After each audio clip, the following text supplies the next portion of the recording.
Illusion. We do not often speak here about illusion. But perhaps it will be beneficial to explore some of those things which are illusory, and why we say they are. First, and most obvious, is matter.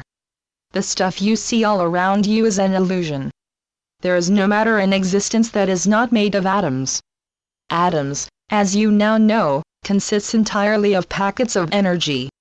Now you may give those packets names and pretend that they are separate from other, but the reality is that, while you may discuss parts of a field, all of it remains a field, a unity. So here we have a field consisting of varying frequencies and information, and this field is making impressions upon the part of the field that you think of as you.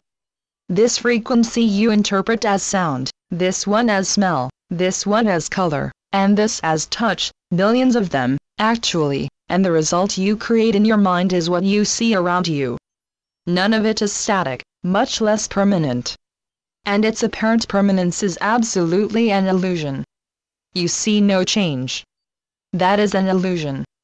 Parts of what you are seeing that are too small for you to observe are zipping around at speeds you cannot comprehend, and flashing in and out of existence so quickly that, if you could see them, they might still seem permanent, but are not, of course.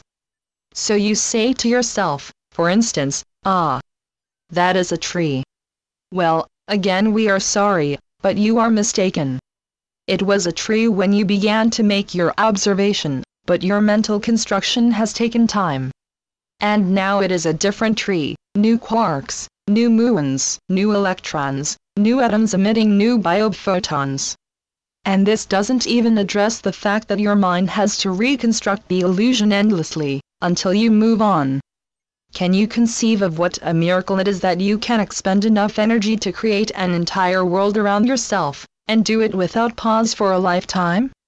What would your world be like tomorrow if you observed it differently? Now, most of you reading this are sitting or lying down, and you think you haven't moved for several minutes. Well, you may have gotten a drink or a snack. But really, you haven't moved much, right? Actually, you have hurtled through space for several million of your miles, or an even greater number of kilometers. The relative stillness is also an illusion. Quiet is relative. It is also an illusion. So, are we saying that everything is an illusion? Well, almost. We are saying that everything that you observe is an illusion until your observation perceives the observer. In your world, the only real thing is the real you. How often have you observed that? Might be something to look into. Try to spot the exact place where you end, and all that is, begins. Let us know when you find it. Channeled by Ron Head. RonAhead.com